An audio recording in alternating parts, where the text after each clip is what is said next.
Hi, we are the Three English Experts. I'm Rebecca. I'm Dave. I'm Birgit. And welcome to this episode. Three English Experts is your English podcast to help you speak better English and create a positive and happy mindset for your English learning journey.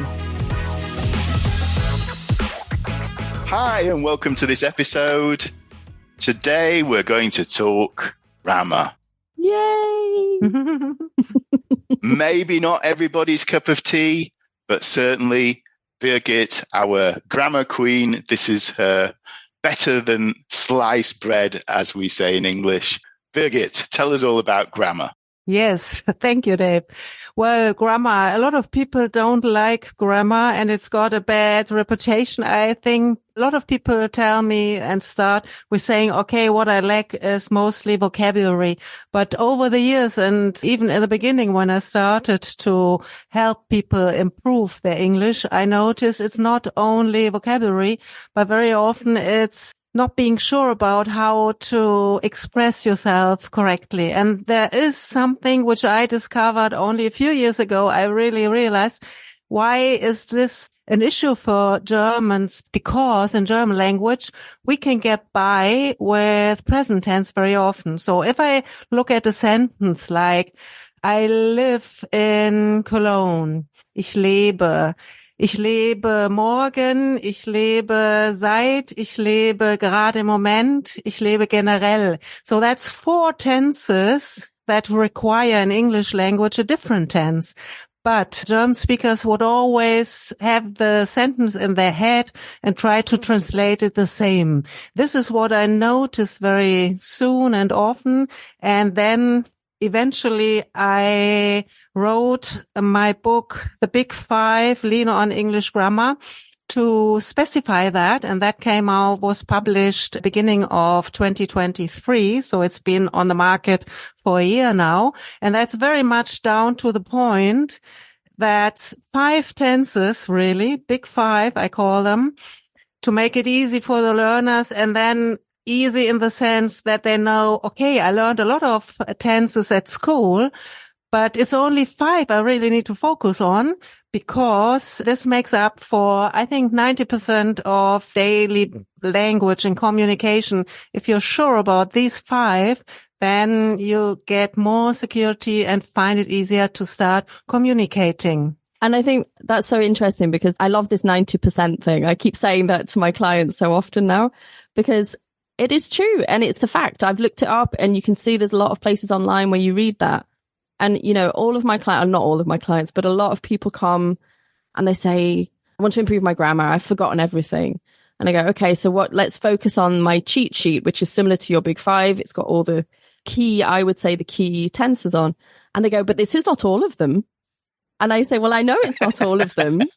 You know, they're like, but you know, like you're hiding something from me. And I'm like, no, but let's do this first because 90% of conversation is based on this. But they want to know everything. And I think this is the problem. And like you said, at school, you're taught all this grammar, but you're not necessarily told what to focus on. And I think it was exactly the same when I was learning German. I don't know if Dave would agree with this, but I never knew this whole, we can just use present tense. Ich lebe seit, ich wohne seit. That's something I learned when I moved here. I don't think anyone told me that at university or at school. It was like, I think, well, we translate the other way, right? Yeah. So we would think in like present perfect, past simple. You would be trying to like one-to-one. And I think it's useful to know that you just add on an extra word like tomorrow or last week or since. And yeah. One of the easier sides to German. There's not many. But nobody tells you that. It's the secret side to German. The secret easiness to German. Yes, and you see, I come from a practical background. I didn't go to university to study to become a teacher. So I worked in economic companies before. So I started at a bank. Then I went on to university. Well, first I lived in England and I studied English and I became a journalist for English papers. So my background is very practical approach and I look at the facts, what's important. Maybe that's the journalistic approach even. But I need to tell you what the big five are, don't I? Yeah. Yes, what are the big five? Come on. Please tell us. Yes, to let our listeners know. So the first one is present tense. when you want to express things that you do in general and regularly. Then there's present continuous, the ing form. I think we are going to talk about what you label the grammar tenses. Something is going on at the moment. We are talking. You are listening to our podcast now. Then it's simple past, everything that finished at some point in the past, even if that was 5 minutes ago. And we can talk about signal words maybe that help decide is something over or not. Then there is the most difficult tense for German learners. It's the present perfect tense. Well, you know, the explanation from school, something started in the past and still goes on, dauert noch an. We can talk about that maybe. That's the tough one, but just finish off the top 5, sorry. Yes, thank you. And that's the big 4. And then it's the big 5 would be, in my opinion, the will, as I call it, the will future to start with, because as I said, I can say in German, ich gehe morgen ins gym. But you should use future tense in English because listeners don't really know sometimes. Are you talking about in general or the future? And it's easy to use will. I mean, there's more than will future. We heard that before, but it's better to use that than no future at all. Yeah, I think the other problem with this, you know, I hear clients and they'll say, I go tomorrow to the gym, and they're missing the I'll, because this is the other point. We do contract the will to a ul sometimes, and I think sometimes they don't hear that. But if it's missing, even though it's a little ul, it sounds different. It does sound different. So I think that's another point to remember, that when you're using the will future, it is often put together with the I, but it's just a I'll. Can you do that again, please? I'll. It's the face. I'm doing the facial expression as well as I'll. But I think people don't hear it always, I think, and then they miss it when they're practicing. Yeah. You're right. And what I think is most confusing about the present perfect tense is the fact that it looks like the German past tense. So this idea of having the have form, like haben, hast, all those kind of things, and then this sort of a past looking thing at the end as well. So it's very confusing for German speakers. And I think that's where the signal words are quite useful. So connecting the signal words with the different tenses, which is what you did very well in your book. I really liked how you being very practical, as you said, you put in when you've used this form, then it's good to use these different signal words to help you remember that, okay, signal word, this one, use this tense because blah, blah, blah. And I think that's a really cool way of helping people just to remember which tense to use when. Yeah. Well, thank you. Yeah. And as you said, David, I mean, that's something which is not so often mentioned in school books, that there is a similarity. As you said, ich habe gemacht. People could think that I have done, but the criteria in English is different, isn't it? So I have already done, schon gemacht. That makes it present perfect. Signal word, already. Yeah, already. Or ich habe es gestern gemacht. So I did that. Ganz clearly in English, that's simple past sentence. I think that's why you often hear, what have you done at the weekend? And this is on the Monday, so obviously the weekend is the past. Finished. But they still say, what have you done at the weekend? When of course it should be, what did you do at the weekend? But again, it's this, whether it's the thinking German, the similarity with the German, how the German is written, or with the haben and then the past tense form. So I don't know, but you often hear that, and it's difficult to get it out of people, isn't it? Yeah, it is. When you've been doing it for years and you've been making those mistakes. But I mean, we're going to get into this, aren't we? We have another episode coming up where we're going to talk about typical, mistakes and how to fix them. That's the most important thing, that we are going to give tips on, how to fix these problems. So just a last word on my book, which is really compact. So it's got like 110 pages, small size. So it's not too much to look at, not too much to read. It's got some exercises and things to the point. So it's really, the idea behind is just that you are able to look at it over one weekend and to get an idea about the 5 tenses and make life easier, because I myself like it short and clearly explained. Yeah. So that's and that's what I tried to do in this book particularly. Yeah. Yeah. And Dave, there's some extra stuff to go with the book, right? I thought that was really cool how you've got a section with different exercises. And so I took some of the exercises and put them into a interactive quiz system. And so for anyone who's interested just to try out which tenses they want to improve or do a little quiz on, take a look at the show notes and you'll find the big 5 and 5 different quizzes for the different big 5 tenses that Birgit just mentioned. So I think that was a really cool book.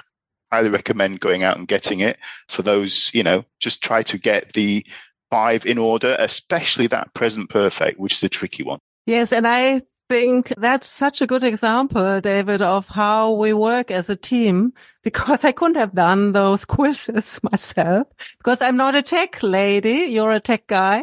And Rebecca, she's always got so many ideas about, I think she's going to talk about other aspects of when it comes to grammar. But I think that's really an asset. I appreciate that. Thank you very much. Yeah, working together. So that's a teamwork. We love it. Really we love teamwork, it. Yeah, yes. I appreciate it. Never change a winning team, as they say. Yeah, absolutely. Okay. I mean, the other thing we wanted to talk about was a bit about mindset of grammar, because I think a lot of people have these experiences at school where they've, I don't know, had terrible experiences with grammar. They were learning a language, whether it's English or another language. And I see that when I say to them, okay, so now we're going to do some grammar, and they kind of glaze over, the eyes go a bit, oh. And it's this fear. They have this real fear of, oh, well, I didn't understand it at school, so I'm not going to understand it now. And they kind of block. And there is the amygdala hijack, it's called. It's a part of your brain called the amygdala. And when you felt threatened before or uncomfortable, or perhaps you had a teacher who was very critical or told you at school, I have clients who say, oh, when I was 14, my teacher told me I was no good at English, and it's like, you're 47, move on. They still hold on to this terrible baggage years and years later. And it's because of this brain reaction. Your brain has reacted in a way that's made you feel uncomfortable. And so these memories of grammar, and it's only grammar, it's nothing, it's not really threatening, but people do find it threatening. And so I think this is the other point, is to try and take a new approach, buy Birgit's book, look on some YouTube videos, go online, and don't really focus on what you learned in the past. If it was a negative experience, maybe you had a great teacher, who knows, but, move forward, don't let that define your grammar now. Your grammar can improve, and it could be that you see new ways now that, oh, actually, it's not that complicated. No, I didn't know there were signal words. People say to me all the time, oh, I didn't know since was a signal word. And I'm like, of course it is. It's so easy. Since, present perfect. And so there are new tricks and tips and there's better material to use. We talked about material last time, but I think this point of let it go, and also don't worry too much about terminology. People say, well, what is present perfect? And I'm like, I don't know. Why is it called that? Why? It's not perfect. It's rubbish. It's confusing. It's confusing. And so don't get hung up on these wording. Like Birgit, you said before, I always call continuous the ing form. I've always called it that because some people call it progressive. Some people call it continuous. But I think don't get too worried about the names of everything. If you just understand the format is right.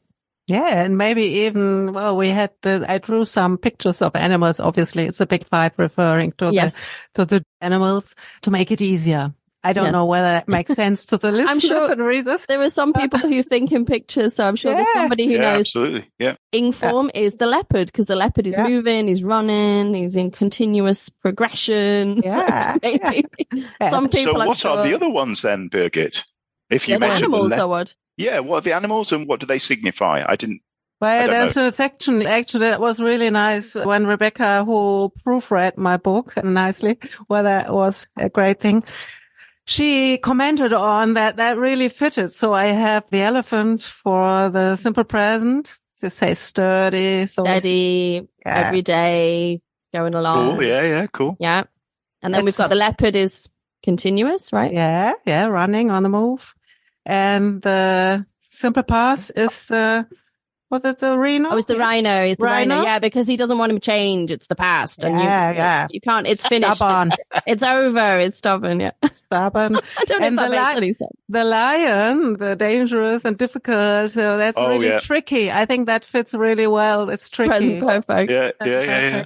The last one is Will. the wildebeest. Is it wildebeest? The big five. Wildebeest, yeah. African big five. okay. I think it's wildebeest. Yeah, but so he's running away. He's going off into the future. Yeah, off I go. Yes. So yeah, I will see you tomorrow because I'm going to get eaten or hunted quite quickly. Yeah. So. Yeah, exactly. I'm off. But I think that also helps to remember the different tenses when you think about it that way. Absolutely. Yeah.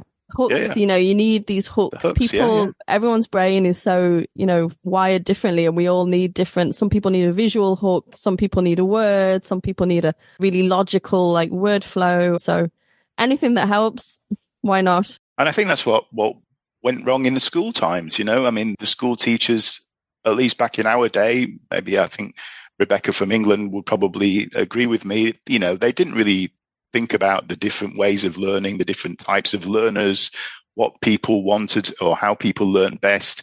It was just, the sort of lessons, and that was it. There was no real help for us in that respect. So absolutely cool idea. Learning styles. I think there's much more research now into learning styles, how people learn and how people learn differently. And I mean, I think I'm a big believer in quizzes. I think quizzes are a cool way to learn a language because you're seeing what you know and what you don't know straight away, pretty much. And so that's one thing I'd wanted to talk to you about today, guys, is presenting not only Birgit's quizzes that I told you about before, but also 2 other websites that you can go to if you want to train your English grammar, not just the big 5, but also other ones as well. So 2 major ones, the EnglishClub.com. All these will be in the notes down below, so don't worry. It's a little bit difficult to navigate the website, but if you go scroll along, there should be a bit that it's called eQuizMe. And in there are a whole load of quizzes that you can do. And the second one is usingenglish.com. This is also loads of quizzes again. But the good thing about this is you can also download the printout, so the worksheet, if you like. So you could also keep that in a paper form, physical form, maybe write on the answers afterwards or for notes or something like that. So they're just 2. I mean, there's loads and loads of websites with quizzes, grammar explanations, this and that. But just as a starter, our Birgit's top 5, and then we've got the EnglishClub.com and then usingenglish.com, 2 others where I would recommend going and looking for quizzes for helping you to learn. Okay, thank you. Super. So we will look more into the mistakes, as Rebecca said, in one of the upcoming sessions. But next time, I think this will be Carnival season, the 5th season here in Germany. Da sind wir dabei. That is prima. I just learned that David also lived in Cologne for 10 years. I lived in Cologne for 5 years. So Rebecca is not a Carnival fan. We will I'm Hessisch. Although it is a thing in Hessen, but Frankfurt is there's not a lot going on at Carnival. I think we will do a Carnival session that will be out on Rosenmontag. Again, that's a word we need to find an English expression for. So hopefully you'll be listening and tuning in and learning about the Carnival season. Carnival vocabulary, why not?